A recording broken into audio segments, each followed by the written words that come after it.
जय श्री कृष्णा भक्तों, राधे राधे। आज हम आपके सामने प्रस्तुत करने जा रहे हैं पौष पुत्रदा एकादशी व्रत कथा। पौष माह के शुक्ल पक्ष की इस एकादशी का व्रत निसंतान को भी सुंदर पुत्र प्रदान करने में समर्थ है। संतान प्राप्ति और उनकी रक्षा एवं प्रगति के लिए प्रत्येक नर नारी को यह व्रत करना चाहिए। आज सुदर्शन चक्रधारी भगवान विष्णु की पूजा की जाती है। भगवान श्री कृष्ण द्वारा अब तक कहे गए वृतांत को सुनने के बाद धर्मराज युधिष्ठिर ने आगे पूछा, हे गोविंद, अब कृपा करके बतलाइए कि पौष शुक्ला एकादशी का क्या नाम है, इसके व्रत की विधि क्या है और कौन से देवता की पूजा की जाती है। भगवान श्री कृष्ण ने उत्तर दिया, हे राजन, इस एकादशी का नाम पुत्रदा एकादशी है। इसमें भी नारायण भगवान की पूजा की जाती है। इस चर और अचर संसार में पुत्रदा एकादशी के व्रत के समान कोई और दूसरा व्रत नहीं है। इसके पुण्य से मनुष्य तपस्वी, विद्वान और लक्ष्मीवान होता है। इसकी मैं एक कथा सुनाता हूँ, तुम ध्यानपूर्वक सुनो। भद्रावती नगरी में सुकेतुमान नाम का एक राजा राज्य करता था। उसके कोई पुत्र नहीं था। उसकी स्त्री का नाम शैव्या था। वह संतानहीन होने के कारण सदैव चिंतित रहा करती थी। पुत्रहीन राजा के पितर रो रो कर पिंड लेते थे और सोचा करते थे कि इसके बाद हमको कौन पिंड देगा। राजा पुत्र न होने के कारण हर समय दुखी रहता था। उसे बांधु बांधव, धन, हाथी, घोड़े, राज्य तथा वैभव आदि सभी अर्थहीन प्रतीत होते थे। राजा सदैव यही विचार करता रहता कि मेरे मरने के बाद मुझको कौन पिंडदान देगा। बिना पुत्र के पितरों और देवताओं का ऋण कैसे चुकेगा। जिस घर में पुत्र ना हो उसमें सदैव अंधेरा रहता है। इसलिए मुझे पुत्र की उत्पत्ति के लिए प्रयत्न करना चाहिए। जिस मनुष्य ने पुत्र का मुख देखा है वह धन्य है। उसको इस लोक में यश और परलोक में शांति मिलती है, अर्थात उसके दोनों लोक सुधर जाते हैं।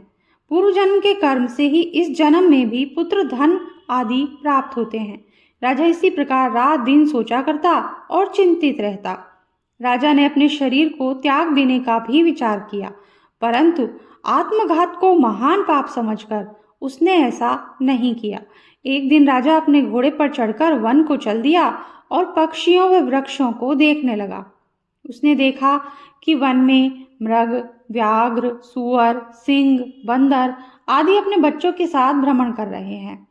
हाथी अपने बच्चों और हथनियों के साथ घूम रहे हैं। वन में कहीं गीदड़ अपने कर्कश स्वर में बोल रहे हैं, कहीं उल्लू चीख रहे हैं।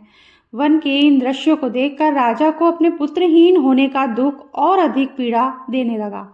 इसी उदासी और सोच विचार में दोपहर हो गई। वह विचारने लगा कि मैंने कई यज्ञ किए, ब्राह्मणों को सुंदर भोजन तथा दान देकर तृप्त किया, फिर भी यह दुख मुझे क्यों प्राप्त हुआ है। प्यास के मारे अत्यंत दुखी राजा पानी की तलाश में इधर उधर फिरने लगा। थोड़ी दूर पर राजा ने एक सरोवर देखा। उस सरोवर में कमल खिल रहे थे तथा सारस, हंस, मगरमच्छ आदि विहार कर रहे थे। सरोवर के चारों तरफ मुनियों के आश्रम थे। उस समय राजा के दाहिने अंग फड़कने लगे। राजा शुभ शगुन समझकर घोड़े से उतरकर मुनियों को दंडवत करके उनके सामने बैठ गया। राजा को देखकर मुनियों ने कहा, हे राजन, हम तुमसे अत्यंत प्रसन्न हैं। तुम इस जगह पर कैसे आए सो कहो। इस पर राजा ने मुनियों से उनका परिचय पूछा और फिर अपनी व्यथा कही। मुनि बोले, हे राजन, पुत्र की इच्छा करने वाले को उत्तम संतान देने वाली पुत्रदा एकादशी है। हम लोग विश्वदेव हैं और इस सरोवर पर स्नान करने आए हैं। इस पर राजा बोला, हे मुनीश्वर, यदि आप मुझ पर प्रसन्न हो तो एक पुत्र का वरदान दीजिए। मुनि बोले, हे राजन, आज पुत्रदा एकादशी है, आप इसका व्रत करें। भगवान की कृपा से आपके अवश्य ही पुत्र होगा। मुनि के वचनों के अनुसार राजा ने उस दिन वहीं एकादशी का व्रत किया।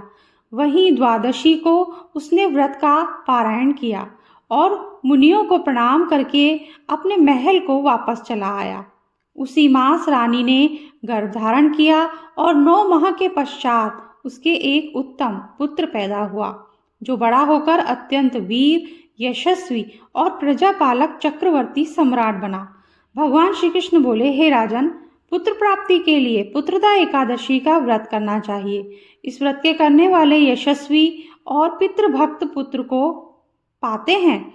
इसके महात्म्य का श्रवण करने मात्र से ही मनुष्य सुंदर संतान और मोक्ष को प्राप्त करते हैं।